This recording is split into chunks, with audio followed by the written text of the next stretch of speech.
was the pertinence of our point concerning DNA. The DNA in itself is not a proof, it's not sufficient, and we have answers to it. All indications are that the answers are available.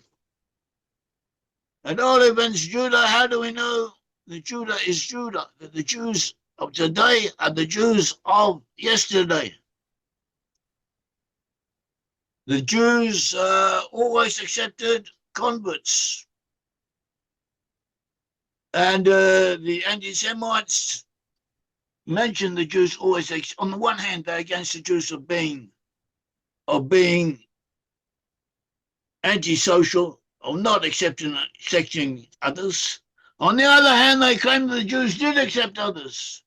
And they accepted others so much, according to them, that the present-day Jews are no longer descended from the original Jews. So first of all, whether they aren't or they aren't, the Bible allowed Jews to accept converts. It was a commandment to accept converts. And therefore, converts are the same status as the Jews themselves. And apart from that, the original Jewish stock is also to be found amongst the Jewish people to a significant degree.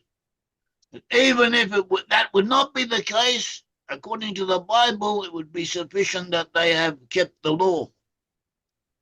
Or even if they have kept the law, that they have accepted upon themselves the obligation to keep the law. Scripture tells us in the end times Judah will be identified by having been always recognized, always learning, and always recognized as Judah. That is, we find in Genesis 49:10. Genesis 49:10 is the scepter. The scepter, shevet in Hebrew, the word for scepter, that in English the word scepter is C-E-P-T-E-R, means the staff of rulership. And shevet also connotes tribal identification. The scepter, that is the shevet, the tribal identification from in Genesis 49:10, shall not depart from Judah, nor the student of the law from between his feet, until Shiloh comes, and to him will be a gathering of peoples. And this point of tribal identification was pointed out by Rabbi Manasseh ben Israel, 1604-1657, in his book Conciliator, which was a very valuable work. Also, we hear that the 10 tribes would get lost, but Judah would not.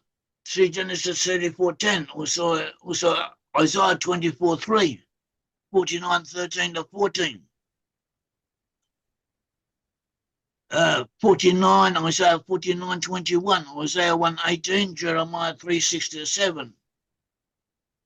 Also, the student of the law would not depart from between the feet of Judah. There will always be someone learning Torah. As it said, the scepter shall not depart from Judah in Genesis, nor the student of the law from between his feet until Shiloh come. Shiloh being the future Messiah, and him will be a gathering of the peoples. Actually, an identification of the tribes according to the Hebrew.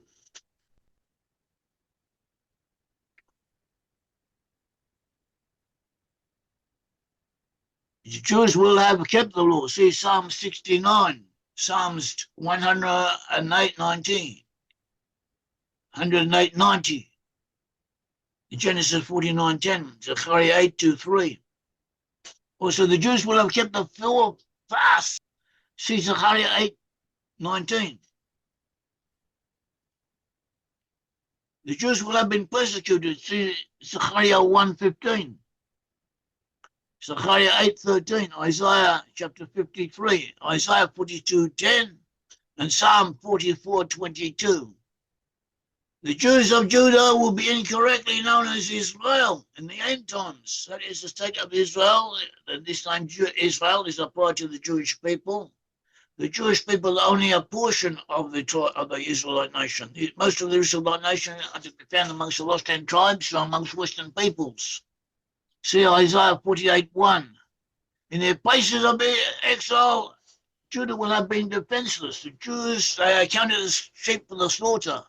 See Psalms 44:22, Hosea 1:7. And that has been the case throughout their exile. The Jews have not been able to defend themselves. They were killed and massacred by the Gentiles for all types of reasons, and sometimes for no reason, often for no reason.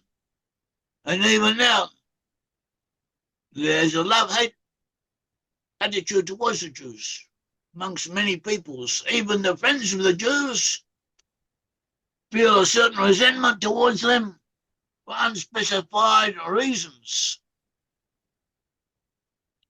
And this was prophesied, see Hosea 1:7 and Psalms 44:22. But nevertheless, in the end times, Judah will assert himself. See Isaiah 6:3, or Isaiah 63. Judah will be an old line and a new one. In the end, when the Jews return, as they have begun to do, they will be like lions. See Genesis 49:9. The cub of a lion, a grown lion. A cub of a lion, Judah is referred to as a cub of a lion, also as a grown lion, and as a mature lion. Gur Aryeh, says Judah. The cub of a lion, a grown lion, and Aryeh is Judah. From the plain, my son, you withdrew, he crouched, he rested like a lion. Aryeh, like a mature lion, the V. So Judah will be an old new nation. The state of Israel is an old new land.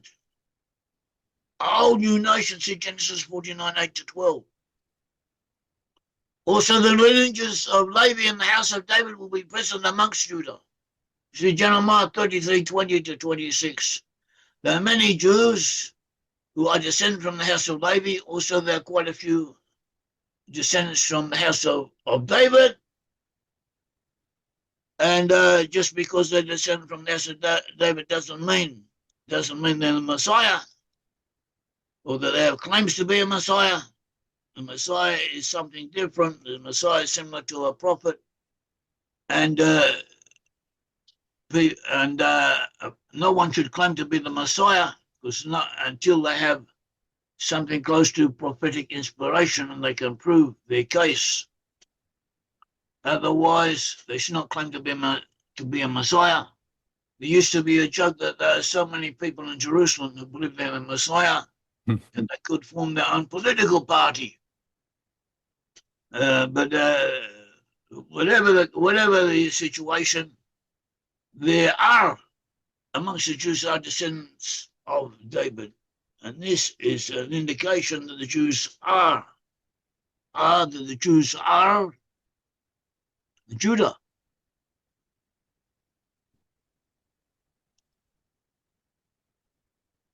Also, Judah will possess the coastlands of Palestine.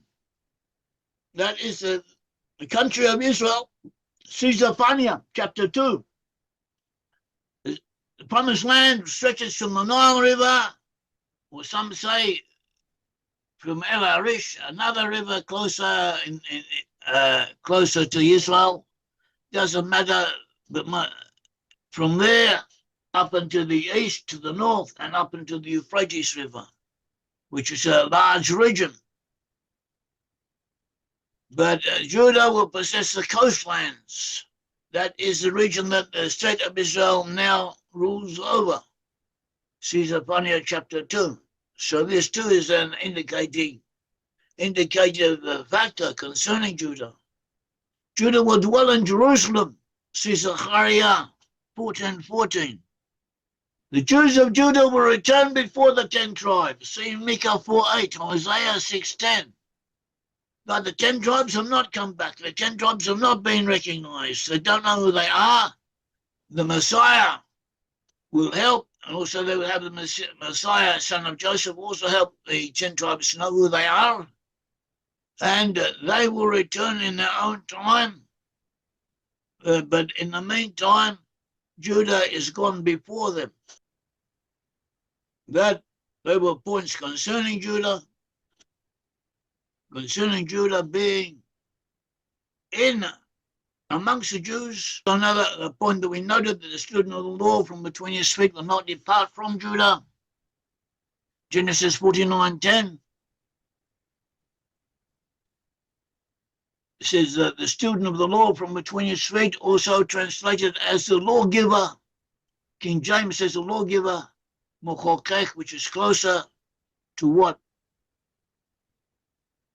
the Hebrew intended. And we find Jews who learn Torah all the time. In my hometown, in Brit-Am, where I live, you have ultra-Orthodox Jews who learn Torah all the time, day and night. You can see them. You can see them. Every street has 3 or 4 synagogues or halls of study. They learn all the time. And they learn seriously. So that is a point worth noting. The student of the law shall not depart from between his feet. This is a sign of being descended from Judah. And this is where you find it. Nowhere else do you find such a phenomenon. And the people who do this, they are young people, old people, people who all their lives have been learning, or people just started yesterday. You get them all. But only amongst the Jews do you find this quality. And it exists and is widespread. Also, the Jews will have kept the law. See Psalm 69, 108, 90, Genesis 49:10, Zechariah 8:2-3.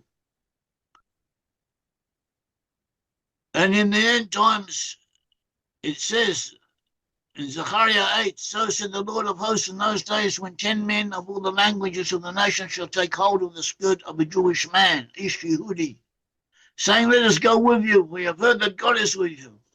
This, according to our understanding, is probably referring to the lost 10 tribes, 10 men, and they will take hold of a Jewish man, and they will ask that he should lead them back to the land of Israel. And God willing, the time will come.